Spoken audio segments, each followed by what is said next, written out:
G'day guys, welcome back to my channel. My name is Wildkard. Thank you for being here and watching my content. As always, it is my pleasure and privilege to talk about the greatest game in the world, rugby. And boy, the Rugby World Cup is still in pool stage, but the elimination rounds has already begun. Ireland versus Scotland, one team has to go, and boy, this is really a bit of a tragedy. This is the best Scotland team I've ever seen in my whole life. And boy, they're in a tough pool, and Scotland has fallen to the mighty Irish 36 points to 14.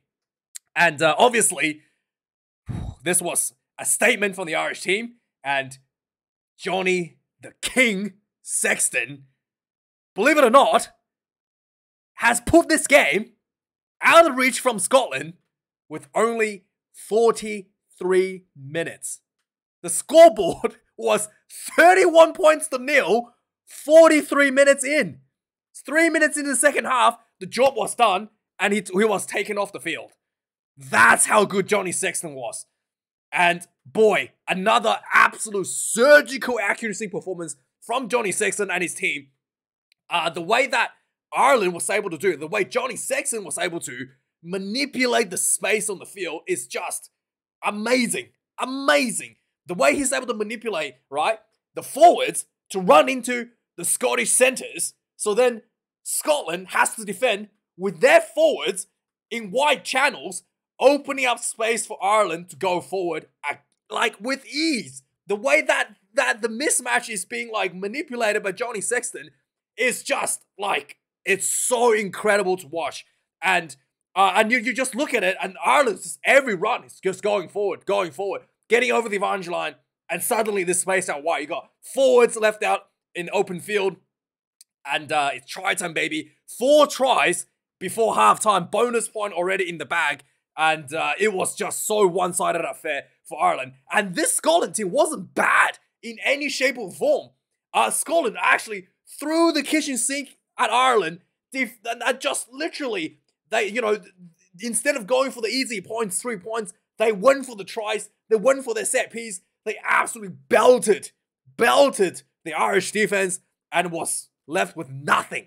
Walked away with absolutely nothing. The Irish defense was able to shut down the space. The forwards was able to do exactly what their job. Like, the work rate from the Irish tight 5, absolutely tremendous. Just insane amount of tackles that was made. Insane of, like, the contest of the breakdown was constant.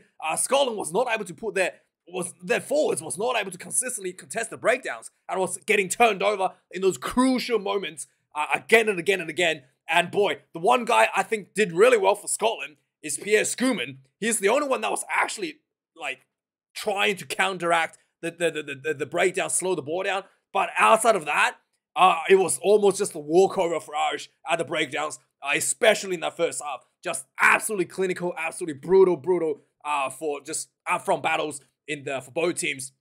The scrum was actually pretty decent for Scotland. There was a couple of scrum penalties going for the Scotland team, but the lineouts was really big trouble for Scotland. There was a number of lineouts in the first half that was stolen in the 22. That was just spoiling their opportunities, spoiling their attacking opportunities quite early. And also, Scotland suffered early injuries to their key players. Jamie Ritchie, the captain, and Kinghorn, the fullback, both were out in less than 20 minutes. Yeah, the casualties was just ramping up through the roof. And I do think that the one thing that Ireland did exceptionally well is shutting down the weapons out wide, cutting out the link between the center and the winger, and really, the two most dangerous player arguably on the field, for at least the Scotland side, Duhan van der Merwe and Darcy Graham, both of them hardly touched the ball this game.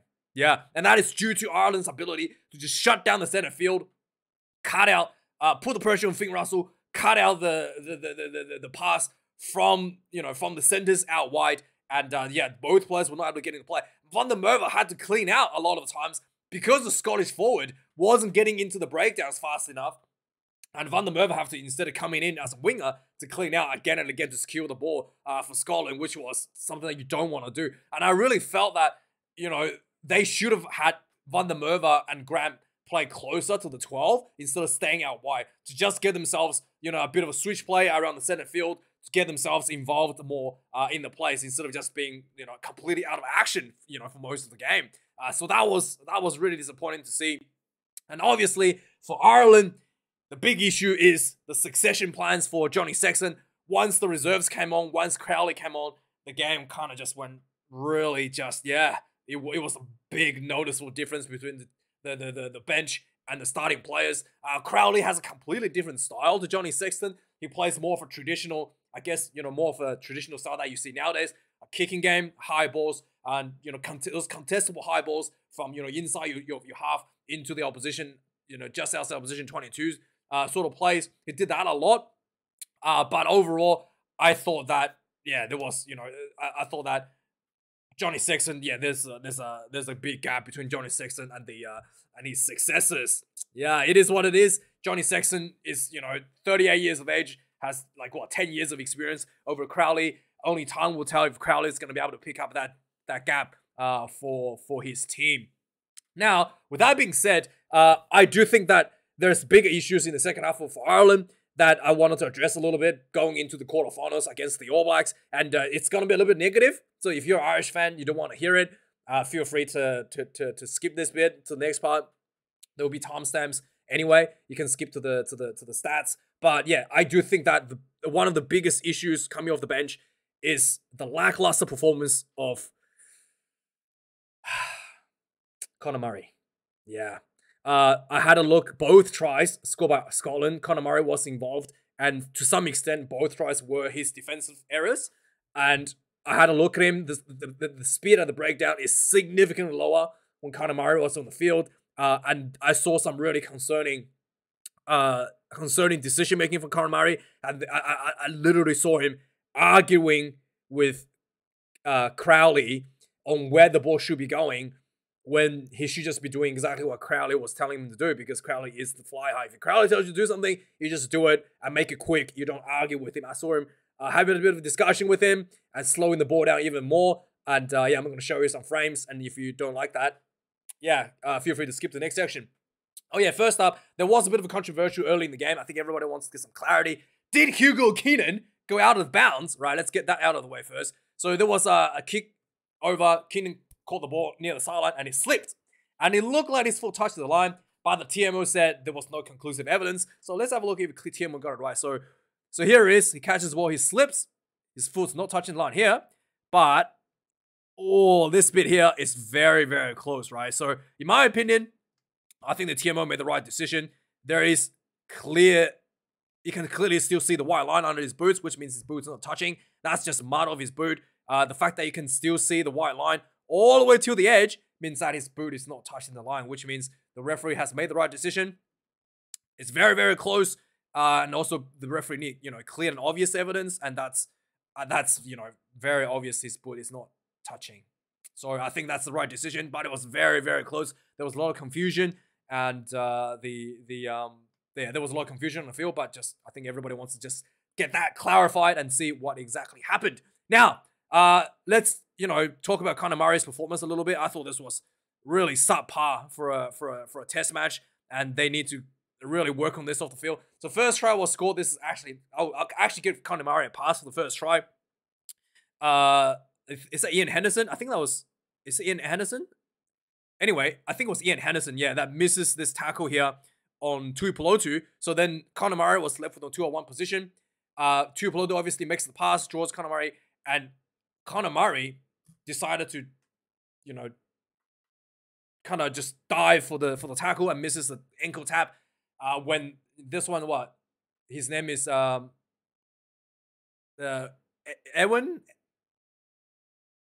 What was his name? The reserve hooker from Scotland. Ewan Ashman is a hooker. So Conor Murray could have just chased him down instead of just diving and then missing the tackle. I thought Conor Murray could have done a bit better, but then again, he's outnumbered here, 2-on-1. I don't really blame him for this one, so I'll give him a pass. So he could have done a bit better, but I'll give him a pass, But this one, the second try, I don't know what is going on here with Conor Murray. So you can see here, Hugh Jones makes a break. Bandiaki misses the tackle here, actually. So Hugh Jones makes the break. Bandiaki actually misses the tackle. We've got Keenan swooping after to cover Hugh Jones. Conor Murray is here, swooping across. So very logical thing is this guy Van der Merwe is marked by Jameson Gibson-Parks. It's very obvious that Conor Murray's job is to mark this guy to make sure that he doesn't get the inside ball here, right? And Conor Murray somehow, in a very easy, clear decision here, somehow runs into Gibson Park. He literally runs into Gibson Park. He's literally like, what are you doing? Like trying to push him out of the way. Runs into Gibson Park and fails to shut down the inside ball and leading into a try. So yeah, I don't know what's going on there, but that is, you can tell me what's going on there, right? And then again, in the second half, like noticeably the breakdown was very slow. This was just one of the plays that I just felt like completely baffled, right? Conor Murray here, you can see there is 1, 2, 3, 4, 5, 6 players going into the in the blind side, in the short side. Crowley is swooping over. That's a 6th player. There are only 1, 2, 3, 4 Scotsmen on that short side. Conor Murray sees this and decides to run him himself. I mean, I was like, what are you doing? Look at this. Van der Merwe literally pooped his pants here, thinking he's going to have to somehow tackle 5 guys, right? And he's so grateful that Conor Murray did not make the pass, because he's able to just like hold that back in, because he nearly pooped himself. And again, this is a tight head prop, Willem Nel, and I'm pretty sure that's Ali Price is here, or maybe that's Ali Price. But like, this should have been a try for Ireland, and Conor Murray takes it himself. Not only he took the ball himself, but he gets himself turned over at the breakdown. Yeah, and you can go watch this yourself. 75 minutes. And finally, like I mentioned before, I saw him argue with his own fly half. Conor Murray's like, it should go this way. Crowley's like, no, go left. Give it to Van der Fleer. And Conor Murray's like, what do you mean?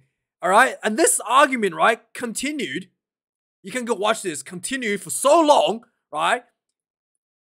You can see Crowley has got tired of pointing with his left hand. He had to switch with his right hand to tell where to go for Conor Murray. All right? That's how long this discussion has went. Crowley had to switch hand. Had to switch his pointing hand. Because there was just like arguing for so long that his hand is tired. His arm was tired for pointing. Okay? And obviously, this was an extremely slow ball. And it gets turned over at the next breakdown.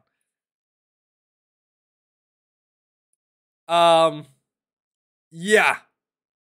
You can go watch this little discussion. 67 minutes and 21. You can go watch it yourself. But I was like, why is he arguing with your fly half? They need a quick ball. Just send it. And you have taken so long that the option that was available, right, it's no longer there by the time you threw the ball. Like, unbelievable. Unbelievable what I saw there. Like, what is going on? Where do I go? It's just like, God, it was really, needs to really improve on that. But anyway, let's have a look at the stats. So yeah, like I said before, Scotland was tremendously good this game. They literally threw that kitchen sink at Ireland and was not able to get away with any points. Yeah, in the first half. 660 run meters, that is not a mistake. They actually did more, did a lot of attacking, and Ireland had to make a lot of tackles and was able to walk out with the win. 448 run meters and scoring, 5 tries? Yeah, it just shows you how clinical Ireland is in just executing that, executing their game plan, how good Johnny Sexton is in getting those points on the board. It was just absolutely sublime performances. You can see that turnovers conceded against Ireland, only 8. Yeah, 13 turnovers conceded against Scotland. Not completely out of the wood, completely horrendous, but that is, just world-class performance there by Ireland. What else can I say? 202 tackles made for Ireland, 28 missed tackles, 142 tackles made for Scotland, 15 missed tackles, kicks in play. I think the kicking game went up a lot more for Ireland in the second half when Crowley was on the field. 30 kicks for Ireland, 17 for Scotland. Again, the running game for Scotland was the key. They really wanted to get those bonus point tries. But yeah, it was like watching people run into a brick wall, man. It was brutal. So brutal defense. 3 conversions. Johnny Sexton missed 2. Crowley missed 1. Both players a little bit off. I think they probably need to polish that up as well. Another issue that they can work with off the field. Lineouts perfect for Ireland. There was 3 lineout loss for Scotland. There was a couple of, I think there was 2 steals, and there was like 1 overthrow, and that was taken by Jonesy van der Fleer, who was able to read the game perfectly and was able to run up to intercept the ball. That was supposed to be a ball straight to the Tuipulotu from the lineout, but it was, Van der Fleer read that and was able to intercept it from that. So yeah, 3 lineout loss for Scotland. There was 1 scrum loss for each team, but I do think that Scotland had a bit of a dominance in the first half, the way that Schoeman and Zander Fagerson, especially early in the first half, did really well, to be fair. I had to give them a bit of props for that. They did really well in the scrummaging. And then the penalty count, only 7 for Ireland. That is absolutely world-class performance, especially considering how many tackles they have to make, how much pressure they were under. They were just absolutely clinical, not giving away penalties, breakdown. Knowing when to contest the ball, knowing when to just let it go, when the contest is lost and just let it go, and not get it was just absolutely brutal. Scotland was able to pile on like double digits, phases, and not able to get anything. Was going backwards constantly and not able to get any penalty, any relief out of it. It was absolutely brutal. I don't think there was a yellow card. There was, I think that's a mistake. I don't think there was a yellow card. Was there a yellow card? I don't think there was a yellow card against Scotland. But yeah, that's yeah. I'm 100% sure there was not a yellow card, but yeah. Anyway, with that being said, let's have a look at some of the key moments of the game. So a minute into the game, Scotland already conceded a try. So Ireland again was able to basically, like I said, Johnny Sexton was able to manipulate the defense so well that both the Scottish senders were out of position. Gary Ringrose gets a little Luke ball behind. He looks up and he sees a lock right in front of him. And he just decides to put the foot down and run straight through him. Yeah, immediately there was a massive defensive issue. The lock should not be there in wide open space against Gary Ringrose. And Ringrose runs through a little bit of offload to what was his name? A little bit of offload to Mac Hansen, and then Mac Hansen passes James Lowe into the corner. First try on the ball, 5-0 to Ireland. Scotland gets a penalty after this, but then again, instead of going for 3, they go for the line out, they go for the attacks. But man, they look good early in the game. They look like they were getting something, but the Irish defense, relentless, just pounding, taking the punches, and then nothing came off it. 9 minutes into the game, there was another scrum penalty for Scotland. Again, could have gone for, this was Schoeman winning the scrum, could have gone for 3 points, considering they're only 5 points down. No, they went for the line out, went for the set play. Again, it was just the Scotland team pounded the defense for 18 phases. And they went from about 5 meters out from the try line to they got pushed out of the Irish 22 after 18 phases. They lost about 15 meters, right? And the worst part about it is that as the phases were building, Scotland's attack structure was just falling apart. Yeah, there was just no structure. Everybody was just all over the place. No one was really knowing what is happening. 25 minutes into the game, again, the Ireland was finally getting himself a little bit of front foot, getting into the Scotland half, building some pressure. There was a line out. Line out comes out. The ball goes to the back line. Johnny Sexton gets a little lice behind ball from McCloskey, who was on the field early due to, I think it was due to an injury. Johnny Sexton gets a little behind from McCloskey, and then he gets so he passes the ball to McCloskey, and McCloskey loops the ball back to Johnny Sexton, and Johnny Sexton gets a short ball to Bundy Aki, who makes a little half break, passes offload to Gary Ringrose, and then pass Ringrose. The ball goes all the way out to Keenan. Keenan runs into the corner for the second try for Ireland. Just one set play from the line out. Worked out perfectly. Again, Johnny Sexton touches the ball twice, made that massive difference to just shuffle that defensive line, creating that space out wide for his team. Just absolutely brilliant. 31 minutes into the game, Ireland once again just piling into the pressure on Scotland. At this point, the Scotland is losing the contest clearly, especially at the breakdown. The tackles are not dominant. Ireland just able to roll forward with every carry, and sure enough, they got really close to try line. Eventually, Henderson gets the ball like he's a halfback. Look at he's gonna pass. He do a dummy, and then just reaches out with those long arms and gets the try for Ireland. 19 points to 0. And just before halftime, 38 minutes into the game, Ireland was building pressure just outside of Scotland half. Scotland try line. They got a penalty, and instead of going for the set play, I thought they were sure they were going for the scrum, maybe for the line out. They just decided to go tap and go. I mean, sure, that was I did not expect that. Honestly, I thought Ireland would have gone for a line out. They just tap and go. They got another penalty for offside. They gets the ball out to Johnny Sexton once again. Sexton throws the ball over the top. Bit of a hospital pass, but it was okay. Keenan catches the ball. He still had one play out wide. He could have thrown the ball to the swinger, but Keenan just runs him himself. Had a couple of players on him, but he didn't even need the player. Slides in for the try. He did Keenan could have made it much easier for himself by just passing the ball to the winger. I think it was James Lowe outside of him, but he didn't even need to do that. Slides in. 26 points to 0 at halftime. 4 tries already for Ireland. Bonus point. Yeah. Second half starts. It took about 3 minutes. Sorry. Oh no, there was a yellow card. Actually, I forgot. Yeah, no, there was a yellow card. So 3 minutes into the second half, there was a trip by the reserve fullback Ollie Smith. He trips Johnny Sexton, and then there was a bit of argy-bargy. Johnny Sexton pushes him. A lot of people are piling in, and then the referee deemed that the trip was tripping people is a yellow card. So he gets sent off for a yellow. Probably not. Yeah, and then for basically initiating the whole shoving. A little bit unlucky there. He gets sent off. I thought probably didn't need to do that. And then with the play in the bin, Ireland was able to utilize the full width of the field. Jamison Gibson-Parks play his role here tremendously well. He was on the right-hand side of the field. He was running down the right-hand side of the field, getting himself over the avalanche line, and then the ball comes back. He managed to get himself from the right-hand side of the field all the way back to the left-hand side. He loops behind his players. He gets the ball, gets himself involved, cuts open, run a nice little angle, cuts open the defense, and then still able to offload the ball to Dan Sheehan, and the Sheehan goes into the corner for the 5th try. Johnny Sexton is taken off the field after this try was scored. He misses the kick, but I was really happy to see Johnny Sexton off and without any issues. And I think a big sigh of relief from Irish fans and not making the same mistake the French did, having Antoine Dupont on for too long. 49 minutes into the game, Scotland kicks a 50-22, which was a nice kick from Finn Russell.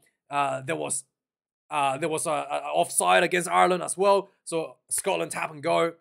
Massive hits coming in from Scotland. Knocks the ball out of the hands of Schumann and diffuses the situation. 57 minutes into the game, Ireland was building some more pressure. Crowley is on the field right now, and then there was a nice little play from Crowley. He gets the ball, sees some space behind, little kick over the top, and then Gary Ringrose on side catches the ball perfectly under it, catches the ball perfectly, runs in for the 5th try for Ireland. Crowley misses the kick, 36 points to 0. After this try was scored, Ireland, I think they put on all of their reserves, getting one go, and things kind of starting to look a bit shaky. So there was a scrum penalties to Scotland. Finn Russell was looking really out of the element. He failed to find touch. In fact, he failed to find touch a couple times in this game from taking penalties, quick penalty kicks, and failing to get the ball out. But it doesn't matter. Scotland was able to get the ball back shortly after. 63 minutes into the game, Tui Pelotu was able to find himself in the win, and he draws 2 defenders. And out of nowhere, he makes the offload to Ewan Asham, who runs down the field as a hooker. Conor Murray misses a tackle and goes in for the 1st try for Scotland, 36 points to 7. Right from the kickoff, huge. Scotland was trying to run the ball out of their own 22, taking the risk. The balls go all the way out to the wing to Hugh Jones, makes the break. Bundy Aki tries to make the tackle, misses it. And then, like I said, Conor Murray runs in his own player, takes, basically disrupts the running, disrupts Jamison Gibson-Parks in the defense, and then the ball gets thrown back in field. The ball gets knocked down by Conor Murray as well, but the ball still makes it to Scottish hands. A nice little offloads between them, and Ali Price goes in under the sticks. 36 points to 14, And at this point, I'm just like sitting there going, what the hell's going on? Is this game gonna get like, is this gonna be like massive turnaround? Like a massive like, you know, comeback for Scotland? And no, but the game just went for a grinding hole. Like Ireland was just like trying to run the clock down every moment possible from this one going forward. Like I said, there was mistakes from Conor Murray, just making stupid mistakes, arguing with his young fly half and Crowley, and then Gibson Parks was playing on the wing and he was doing really well, and he was getting like making some nice tackles, getting turnovers. He's the only one that's kind of doing a lot of play. So yeah, there was 79 minutes into the game, just before full time. Ireland gets another penalty. The clock is running down. They go for a pick and go. It looked like Finlay Billam has gone in. There was a couple of quick pick and goes, and you can see this. You can, again, I don't want to, yeah, you can go probably watch this. There was 3 pick and goes, and then there was a try was scored, right? Conor Murray was nowhere near the rocks in these 3 pick and goes before this try was scored. And then, this try was disallowed, but like there was 3 pick and goes in a row because Conor Murray was not anywhere near to pick up the ball. He was just standing back in like he was a fly half or something. I don't know what's going on there. But they did go, the ball was disallowed. There was a bit of a knock on in the rocks. But it was just, yeah, really well. Like it looks like Beelan has scored a try here. But anyway, that was the last sort of like exciting thing that happened before full time. Yeah, this was a really good performance with Johnny Sexton on the field, and then quite concerning in the second half. I've got a lot of notes about the mistakes we've already talked about, so I don't want to go through that again. But yeah, let me know your thoughts. Are you concerned about the second half performance for Ireland? Thanks for watching this video. Like, comment, subscribe. I do appreciate anybody who donates the money to me, or YouTube channel membership and Patreon. Really appreciate, you know, your money in the time, like, you know, inflation and everything going on right now. I really do appreciate that. And thanks for watching, guys. Like, comment, subscribe. Have a good one. Have a good one. I'll see you guys tomorrow for the Fijian game. Maybe anyway, I'll see you guys tomorrow. Thanks for watching. Have a good one. Cheers.